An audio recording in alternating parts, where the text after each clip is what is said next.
goblet squat. So we can do a goblet squat. Yeah. So what we're doing is a PHA system for weight loss, yeah? So we want to be able to maximize caloric expenditure by going for the more multi-joint exercises. And by alternating between the upper body and the lower body, what we're allowing ourselves to do is reduce the orthopedic stress on the joints. Because imagine if you're doing someone that needs a weight loss, we were assuming that by weight loss they're already overweight. So they've already got quite a lot of compounding demand on the joints. So that's what we need to structure, where we transition from lower body to upper body, lower body to upper body in a kind of a circuit training format. Yeah, all good? So what's the next exercise for the upper body? That is multi-joint in nature.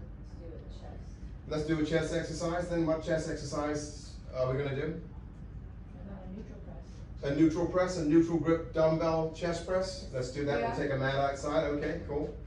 We can do that. That's then going to be followed by another lower body exercise. So since we got a goblet squat, what's your next focus, do you think?